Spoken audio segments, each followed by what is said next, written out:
might be that their power characteristics and handling are right for this circuit today.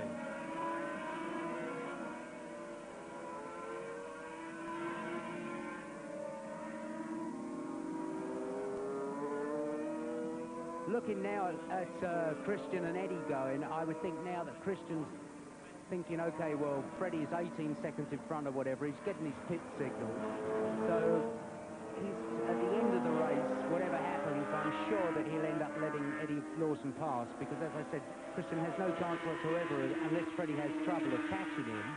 And it will be a good investment on Christian's behalf, considering that Eddie and Christian ride for the same company. So I don't think you'll find that Christian's going to be fighting too much. Through to second place goes Eddie Lawson. Now, Eddie Lawson is on his way, but he's got an enormous backlog to make up. Eddie Lawson has got, really, to win this race to keep his World Championship hopes alive. He's 17 points behind Freddie Spencer with 2 races to go. They're in Sweden on August the 11th and Misano in Italy. Spencer goes through now to complete his 10th lap in this 28-lap race, and I've got the stopwatch running, and we'll see what the gap between himself and Lawson is, and then we'll be able to plot it in the successive laps and see whether or not Eddie Lawson is gaining. Well, there's Lawson going through in second position. He crosses the line now, and the gap is 19 seconds, 19.2 to be exact. Ron Haslam's just retired into the pits, so I'm not quite sure what his problem is. Well, if McKelney's out, Gardner's out, and now it's visor problems. Ron Haslam's helmet off and a new helmet on with a clean visor. Barry, this, I know it's easy to criticise, but this surely shouldn't happen. Well, it's a very difficult thing to stop, Murray. As you were saying earlier on, Freddie Spencer, he's got a special helmet with a special sort of space-age visor on it that doesn't lift. You see Ron's basically wasting his time there, because he'll rub the mist off. Within 2 laps, it'll be just as bad again. So once the thing fogs up, there's nothing you can do. Freddie Spencer then, and there he is leading. 12 seconds now is the lead. So that means that Lawson is catching. Well, Spencer this year has already done the double. Oh, his reflexes there are uncanny. He sort of recovers the slide almost before it's begun. The moment it starts, he's corrected it. He's already done the 250 500cc double 4 times this year, because he won in Italy and Austria and Belgium and France, both races. Well, he's on his way to winning the 500cc race here at Silverstone today, siding his way through the midfield men absolutely effortlessly. Spencer leads on lap 14 in this 28-lap race. That's the half-distance lap. Lawson is some 16 seconds behind him, followed immediately by Christian Saron. In 4th position, it is Didier de Rodriguez. In 5th place, it is Randy Mamola. In 6th position, it is Raymond Roche. So 3 Yamahas and 3 Hondas in the first 6 places. In 7th position, it is Dave Peterson, the South African rider, and that is certainly totally unexpected, because not only do we not expect him to be as good as that, but he's not used to very wet conditions in South Africa. And in 8th position is Roger Burnett, the British rider, on the Honda of Great Britain machine.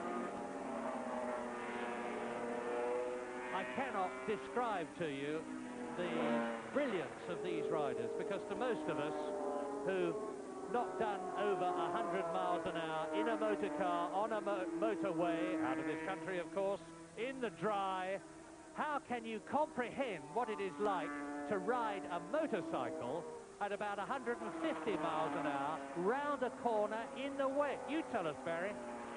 Well, it's not too bad, Murray. Honestly, it looks a lot worse than. I don't believe you haven't been speeding. It looks a lot worse than it is, actually. you see the bikes twitching around at that, and it's just something that you get used to. You have a lot of horsepower to play with. You see there as Eddie Lawson was accelerating, you put the power on, you get used to the back wheel stepping out. You have to push the tyres hard to keep the things warm, because if they get cold, they just don't grip. You know, it's like a vicious circle. You see, that's all that is just patches of water. It's not anywhere near as bad as it looks. It's just that I keep gulping and swallowing the microphone when I see it. I much preferred racing to watching it.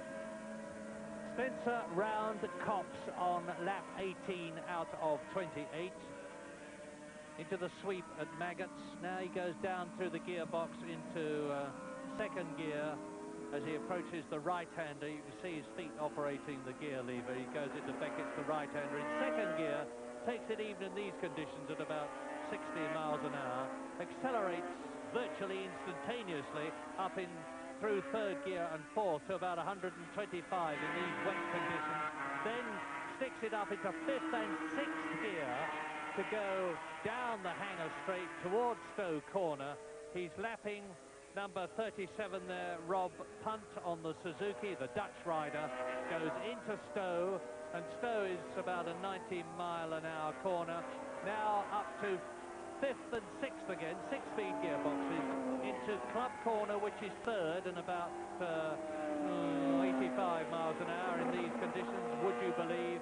Now straight through the wet stuff, trying to keep the bike upright so that it's not tipped over and risking aquaplaning, up into the Abbey curve, about 140 miles an hour, even today, underneath the bridge.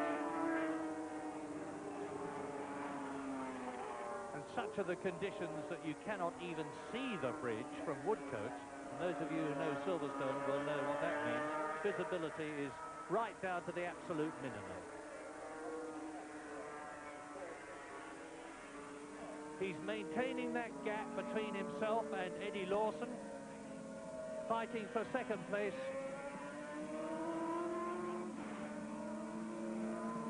And there behind Lawson, number 1 is Christian Saron, number 6.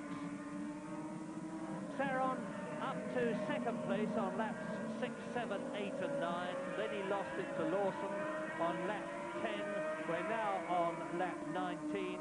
And the positions have been unchanged for quite a long time now, with Spencer leading, Lawson second, there he is. Christian Saron in third place. In fourth position, Didier de Radiguez. Fifth is Randy Mamola. Sixth is Raymond Roche. So both the Yamahas are still in the top 6. I am surprised, Barry, that Mamola is not doing better, particularly as he says he does well in the wet, and he's on the V4 Honda. Well, he likes the wet. He goes very well in the wet, but don't forget, bear in mind, Murray, it's the first time he's ridden the 4-cylinder this year, and he won on it here last year, but it was vastly different. The petrol tank was underneath the engine, and the power characteristics were different. So he'd have probably been a lot better off in these conditions on his 3 that he's very used to, the one that he won the Dutch Grand Prix on. Yes, I'm also not giving Mamola credit for the fact that he fell off in Belgium and skinned his little finger and had a very painful skin graft, and he's having to ride with that now, so that may well be giving him a great deal of discomfort. Randy Mamola, then, the British Grand Prix winner on a V4 Honda in 1984, albeit a very much... Oh, and onto the grass for a moment there went Mamola. So the conditions coming out of Club are obviously very tricky indeed. He takes his foot right off the footrest there, you see, gets his weight right over to the right. It's just the angle between his thigh and his left knee and there's Raymond Roche is starting to catch him. There's Raymond Roche. That's the first time we've really seen the Frenchman this race. Comes from Toulon, and he's an ex-world endurance champion, one of the six world champions in this race. And we've got a battle developing between Raymond Roche, number 3, who is in 6th place. Randy Mamola in front of him in 5th position, and in front of them Didier de Radiguez in 4th place, Christian Saron 3rd, Eddie Lawson 2nd, and Spencer leading. A man who we haven't mentioned is Gary Lingham, who's up into 7th place, which is quite an incredible ride, because he's riding a sort of a 2-year-old standard Suzuki motorbike that's probably 15 to 20 horsepower down on the works equipment that he's just behind. So good on you, Gary. I mean,